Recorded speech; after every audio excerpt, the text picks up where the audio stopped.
7강 일과 에너지에 대해서 진행을 할 건데 이게 역학 마지막 단원이에요. 근데 일과 에너지라는 제목 자체를 우리가 모를 수가 없죠. 물리원을 이제 짚고 넘어왔으면 너무 익숙한 단원이고 당연히 설명할 것도 없어요.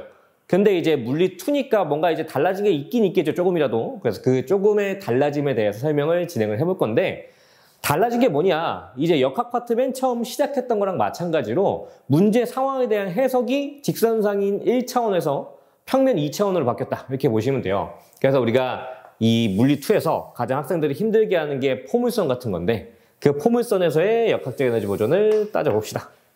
자, 처음에 초기 발사각 세타로 쏜 물체의 운동을 우리가 이제 서술할 때 가속도로 서술하는 방식이 있었으면 지금은 에너지로 자, Vx에 대해서 또는 Vy에 대해서 벡터 분해를 할 수가 있겠죠. 자, 이때 Vx에 대한 속력으로 만들어진 운동 에너지가 있을 거예요. EKX라고 합시다. 얘는 2분의 1 m 곱하기 Vx의 제곱이 될 거고요. 마찬가지로 Vy로 만든 운동 에너지의 크기가 2분의 1 질량 곱하기 Vy의 제곱이다. 이렇게 볼 수가 있겠죠. 자, 이때 우리가 이제 아무래도 이렇게 분해되어 있는 두 축의 운동 에너지를 다시 합성하라고 하면 물리2를 순차적으로 이제 그냥 단원에 따라서 이제 꾹꾹히 열심히 해오신 분들은 얘네들을 벡터 합성을 하려는 시도를 할 확률이 높아요. 근데 아무래도 우리가 그러면 이제 어떤 물리량이라고 하는 요소들이 벡터적 요소인지 스칼라적 요소인지 구분을 안 했을 확률이 높거든요. 그래서 지금 우리가 하는 일과 에너지는 둘 다 스칼라의 입장에서 계산을 해야 되는 값이다 보니까 둘을 더할 때 벡터 합성이 아니라 그냥 정량적인 크기 합성을 하셔야 돼요. 자, 보여드릴게요.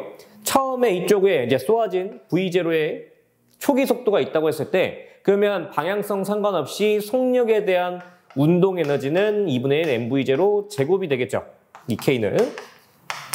자, 보여드릴게요. 그냥 X축과 Y축에 대해서 지금 정의된 각각의 운동 에너지를 더해버리면 2분의 1 mvx의 제곱과 2분의 1 mvy의 제곱이 될 거고요. 이 둘에서 같은 2분의 1 m까지를 인수분해를 해버리면 vx의 제곱 플러스 vy의 제곱이 되면서 자, 얘가 뭐랑 똑같겠어요?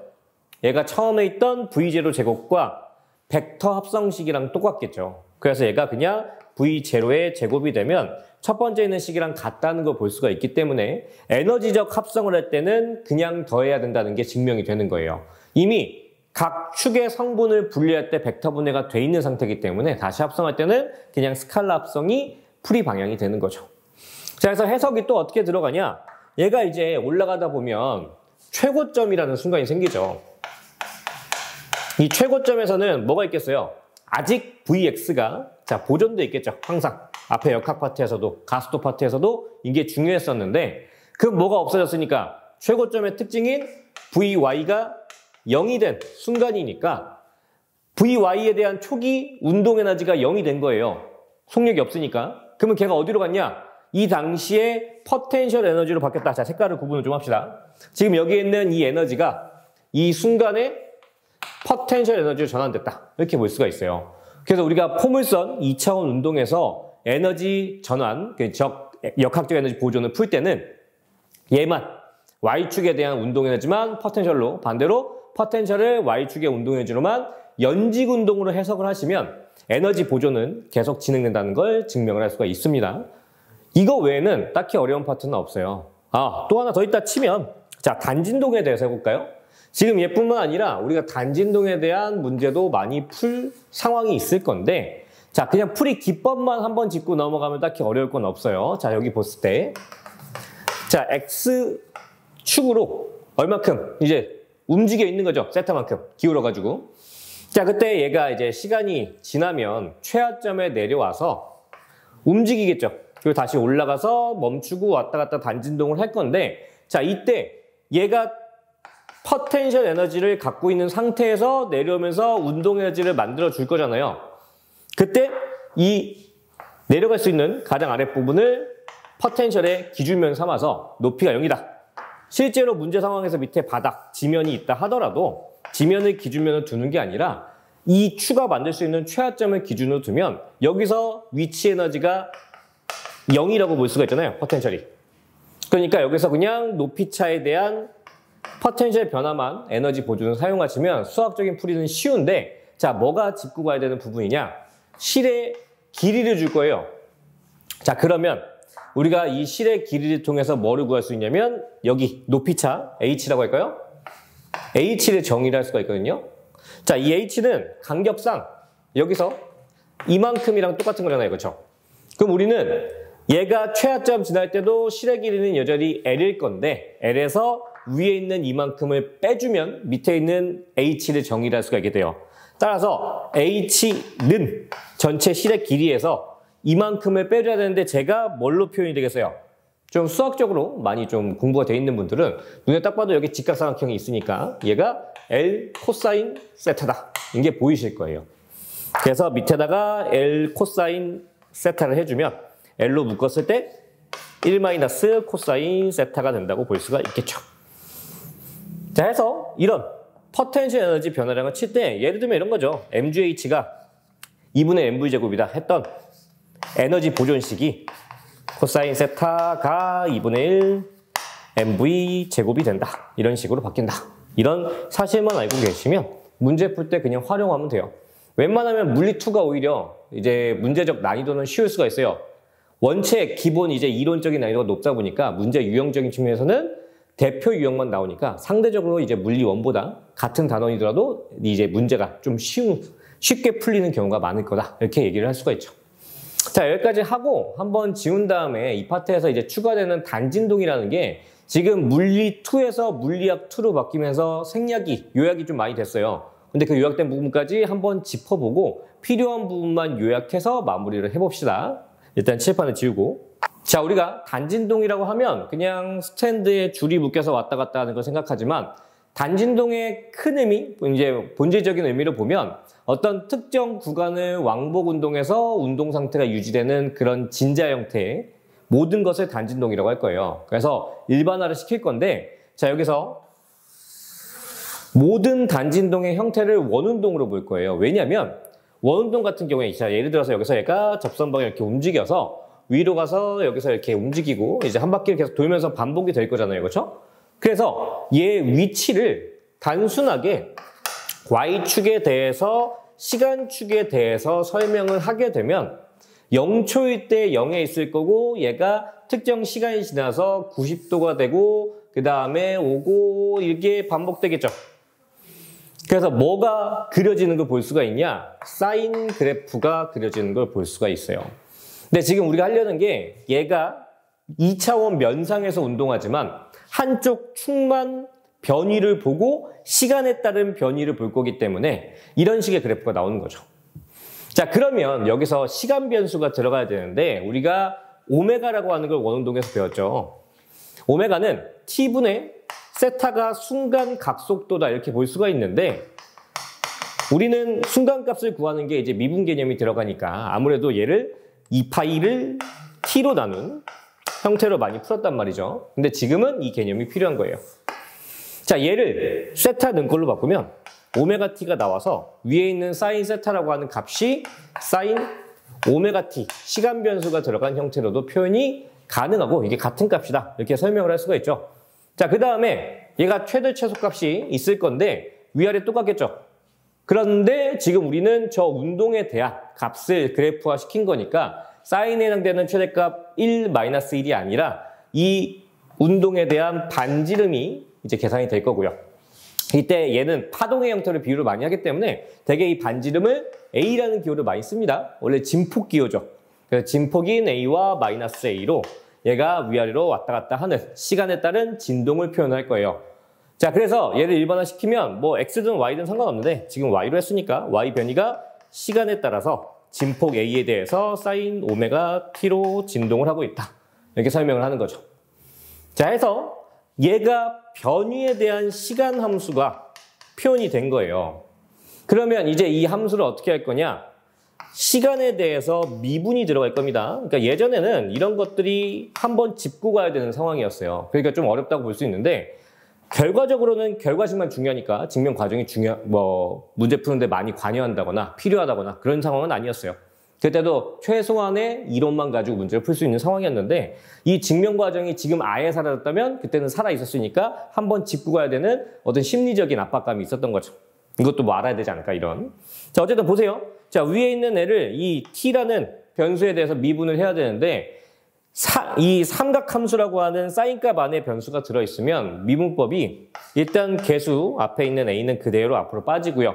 사인은 코사인으로 바뀔 거고요. 자, 지금 이거를 왜 그대로 두냐 이렇게 하는 사람이 많은데 원래 오메가 t가 세타였어요. 세타니까 어떤 특정 상황일 때 얘가 가진 각도, 예를 들어서 지금 같은 경우에는 요 각도가 되겠죠.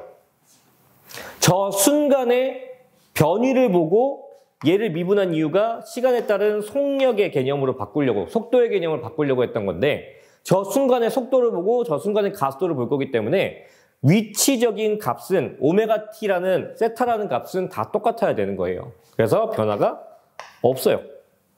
이게 세타예요. 오메가 t라고 쓰지만 그 순간. 자, 그 다음에 이 안에 있는 이 사인 안에 있는 얘를 하나의 다항식 취급을 해서 t에 대해서 미분한 결과값을 앞에 개수로 곱해주는 게 미분 방식이에요. 근데 지금은 1차항 하나밖에 없으니까 얘가 미분돼서 오메가만 남으면 앞에 그대로 곱해주면 되겠죠. 그래서 이 식의 형태가 저 위치에서 순간 속도를 표현하는 식이 됩니다. 그럼 마지막 저 순간 속도를 표현하는 식을 다시 한번 t에 대해서 미분을 해주면 가속도가 시간에 대해서 정의가 되겠죠. 자, 그래서 원래 있던 a 오메가가 있는 상태에서 사인이 미분해서 코사인이 되고 코사인이 미분해서 다시 마이너스 사인이라는 형태가 될 거예요. 자, 그 다음에 똑같이 오메가 t를 미분한 한번 앞으로 빼줄 거고 그 다음에 는 마이너스 a 오메가 제곱 사인 세타인데 오메가 t가 되겠죠. 이게 최종 가속도 결과식이 되죠. 자, 그러면 위에서 정의했던 이 변위에 대한 식과 밑에 있는 가속도에 정의한 식의 공통적인 항이 있죠. 그래서 최종적으로 내가 뭘 보여주고 싶었던 거냐면 단진동의 가속도는 마이너스 오메가 제곱 x다. 아, 지금 y죠. 변이라서 그냥 x로 쓴 거예요. 변이. 이해됩니까? 이걸 보여주고 싶었던 거예요. 그래서 이게 있어야 우리가 최종적으로 이 가속도에 뭐만 곱하면 힘이 되겠어요. F는 ma니까 얘를 질량만 곱해주면 우리가 마이너스 m 오메가 제곱 x라고 하는 복원력, 단진동을 항상 제자리로 되돌려 놓으려고 하는 그 힘의 크기를 정의를 할 수가 있어요. 자, 그러다 보니까 얘를 가지고 뭐 일반적인 우리가 상상하는 그 추진자, 그 다음에 용수철진자 이런 것들의 주기를 유도할 수가 있거든요. 그래서 지금까지 뭔가 많은 걸 했지만 이것들이 다 필요 없고 최종적으로 각 진자의 주기를 정의한 식만 외우면 되는 게 지금의 물리학 2의 단진동 파트예요. 그래서 걔를 유도를 할 건데 자, 보세요. 일단 이 복원력을 여기다 써놓고 그 다음에 다시 한번 칠판을 한 바닥을 채워봅시다. 첫 번째 단진동 추진자. 자, 얘를 보세요. 자, 수직축에 대해서 세타만큼 기울어져 있는 이런 단진자의 운동을 바닥에 X축이 있다고 했을 때 얘가 여기서 원점 기준으로 특정 진폭 마이너스 A와 여기서도 그러면 뭐 플러스 A 사이를 왔다 갔다 하겠죠. 얘가 분명 내려왔다 올라왔다 하겠지만 X축이라고 하는 1차원 한 축만 보게 되면 그냥 좌우로 왔다 갔다 하는 단진동의 형태가 될 거예요. 자, 그래서 위에서도 R자임을 정의를 할 때 뭐가 들어갈 거냐면 자, 저 진자의 운동 방향은 접선 방향, 현재 접선 방향이 될 건데 받는 힘은 중력과 장력 두 개가 있겠죠. 그래서 mg와 위쪽으로 향하는 중력 and 장력이 있는데 이때 중력을 벡터 분할을 해서 기울어진 각도 동위각 세타를 이용한 mg 코사인 세타와 이쪽 mg 사인 세타를 분리해 놓고 마지막으로 이 둘이 서로 상쇄되는 거죠. 자, 결국 얘가 R자입니다. 이렇게 볼 수가 있어요. 자, 해서 물체를 단진동시키는 힘은 얘가 원인인데 이때 우리가 지금 전체적인 입체 운동에서 1차원적인 축 운동으로 바꿨기 때문에 위에서 이 거리 얘가 가진 변위가 되는 거죠. 이 변위의 크기를 어떻게 정의할 수가 있어요? x는 실의 길이가 주어져 있었어야겠네. 처음에 이걸 주고 시작했어야 되는데, 자, 실의 길이가 L이라고 했을 때 여기 있는 크기가 L 사인 세타다, 이렇게 볼 수가 있죠. 이해되시나요? 여기서 L이 있고 여기 세타고, 세타와 마주보는 사이 간격이니까 얘가 사인 값을 갖는다, 이렇게 볼 수가 있어요. 자, 그러면 어떤 일반화가 되냐? 일단 복원력이라고 하는 게 m 오메가 제곱 x라는 크기를 만족을 시켜야 되는데, 그 복원력이 지금 이 mg 사인 세타가 하는 역할이고요. 그래서 우리가 물리원에서도 F는 ma 해놓고 그 힘이 뭐 탄성력인지 뭔지 이제 구체적인 힘이랑 항등식을 세웠잖아요. 지금도 마찬가지. 물체가 단진동을 한다면 일반 항이 있고 일반적인 식이 있고, 그 실제 R자임을 항등식으로 엮어주면 이 식은 성립해야 되는 식이에요. 자, 이때 사인 세타를 얘에 의해서 정의해주면 뭐가 되겠어요? L분의 X가 되겠죠? 그러면 이 X가 역시나 약분이 되고요. 질량도 약분이 되고요. 결론 무슨 식이 나오냐? 오메가는 제곱이죠. L분의 G라는 식이 나와요. 자, 이때 오메가가 뭘로 바뀔 거냐면, 오메가 같은 경우에는 T분의 2파이라는 식을 갖고 있죠. 원운동을 생각해 보세요. 자, 걔가 제곱되어 있는 상태에서 T분의 2파이의 전체 제곱이 되어 있는 상태에서 얘가 L분의 G를 만족시켜야 되니까, 따라서 T는 뭐가 된다? 2파이 루트 G분의 L이 된다, 이렇게 볼 수가 있죠. 그래서 여러분들이 외워야 되는, 지금 이 물리학 2에 살아남아있는 단진동의 주기 공식이 이게 남아있는 거예요. 근데 증명 과정 보면 알겠지만 상당히 좀 난이도가 있어요. 그래서 이런 것들을 학생들한테 이제 수업을 했을 때 이걸 굳이 머릿속에 담고 있어야 되는 그런 상황을 이제 받아들이지 못하는 경우가 많죠. 그래서 그때도 뭐 이것만 알면 되는 상황이었으니까. 자, 여기서 조금만 더 진행을 하면 이 G라고 하는 게 중력 가속도가 웬만하면 바뀔 일이 없잖아요. 그렇죠? 그래서 실의 길이가 유일한 변수라고 볼 수도 있는데, 무슨 상황이 생길 수도 있냐면, 자, 예를 들어 이런 거죠. 자, 이건 진짜 어려워진 상황이나 마찬가지인데, 우리가 수레 위에다가 단진자를 설치해 놓고 스탠드를, 얘가 원래는 이렇게 늘어져 있겠죠, 정지 상태에서는. 근데 얘를 잡고 있다가 놨을 때 아래쪽으로 미끄러질 건데, 그러면 우리가 상대성 이론할 때 했잖아요. 이 전체적인 개가 아래쪽으로 A로 운동을 해버리면 반대쪽으로, 내부에서는 반대쪽으로 관성력에 의한 가속도를 받게 되겠죠. 자, 그러다 보니까 이 추는 어느 쪽으로 힘을 받게 되냐면, 자, 잘 보세요. 추의 입장에서는, 자, 이쪽이 운동 방향이니까 이렇게 합시다. 자, 추는 연직 아랫방향으로 이쪽으로 mg를 받을 거고요.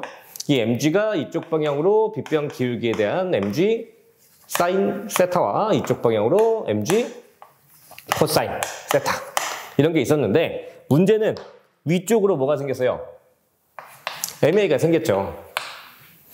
자, 이때 a가 뭐다? a는 우리가 앞에서 여러분들이 이 벡터분의 파트를 제대로 공부를 하셨다면 빗면의 가속도는 g 사인 세타와 같다라는 걸 기억을 하실 거예요. 그러니까 지금 현재 위에 있는 얘랑 얘가 같은 크기인 거죠. 관성력에 의해서 물체에 작용하는 실제 중력에 의한 힘과 관성력이 서로 상쇄가 돼버리기 때문에 결국 남는 힘은 얘밖에 없어요. 자, 잘 보셔야 돼요. 빗면이 기울어져 있지만 이 열차의 입장에서는 본인이 딛고 있는 땅이 말 그대로 바닥이란 말이에요. 그래서 바닥 아래로, 지금 보시면 알겠지만 수레 입장의 좌표계에서 바닥 아랫방향으로 작용한 힘은 mg 코사인 세타예요. 이게 얘가 받는 중력, R자임이나 마찬가지인데, 그러다 보니까 가속도가 g 코사인 세타가 되는 거죠. 해서 이 단진자의 주기는 2파이에 대해서 루트 g 코사인 세타에 대한 L이 들어가요. 뭐를 말하고 싶은 거냐? 여기 있는 g가 무조건 중력 가속도 g가 아니라 이 물체가 받는 중력, 자, 이게 뭔 차이인지 모르시겠나요? 얘가 느끼는 중력, 관성력이나 이런 거 다 포함해서 저 사람이 중력이라고 느껴지는 연직 아랫방향 힘이 만드는 가속도가 여기에 들어가야 돼요. 그래서 엄밀히 말하면 얘가 G-라고 하는 실제 가속도, 크기, 연직. 이렇게 연직이라면 그림상에서 연직이랑 헷갈리니까 조금 구분을 하자면 물체 입장에서 물체의 연직, 아래 라고 할까요? 뭐 차이가 안 느껴지긴 한데 지금 설명을 끝까지 들으셨으면 어떤 말을 하고 싶은 건지 이해가 되시겠죠. 그래서 이런 상황도 있으니까 무조건 실의 길이만 변수가 되지 않는다. 이런 상황이 지금 너무 어려운 상황을 예시로 든 것 같긴 한데 엘리베이터 같은 경우 우리가 일반 산업성에서 했던 엘리베이터도 급출발하거나 멈출 때 관성력이 작용하잖아요. 그때도 이 중력 각도가 바뀔 수가 있어요. 엘리베이터의 각도에 더해지거나 아니면 빼지거나 해서 변할 수 있기 때문에 그런 게 들어가는 자리라고 보시면 될 것 같아요. 그래서 지금 용수철 진자만 마무리를 하면 얘가 마무리 될 건데 용수 진자는 안 그려도 돼요. 되게 쉬워요. 그냥 m 오메가 제곱의 x 복원력이 탄성력이다. 이런 식이 들어가면 되죠. 그래서 용수철 진자의 오메가를 정의하면 오메가 제곱이 m분의 k가 될 거고요. 그래서 t에 대해서 지금 여기서 풀어서 정리를 한 것처럼 t에 대해서 정리를 하면 2파이의 루트 k분의 m이라고 하는 용수철 진자의 주기 공식을 유도할 수가 있어요. 자, 그러면 여기까지 하면 일과 에너지 파트가 마무리 될 거고요. 여기다가 이제 다음 강의로 좀 잘라가야 될 것 같은데 생각보다 오래 해서 열과 일, 이 파트도 물리원에 했던 연력학이랑 거의 동일합니다. 그래서 그 파트에서는 지금과 마찬가지로 물리원을 덧대서 추가될 부분만 연달아 진행을 할게요. 자, 그럼 일단 여기서 마무리를 해봅시다.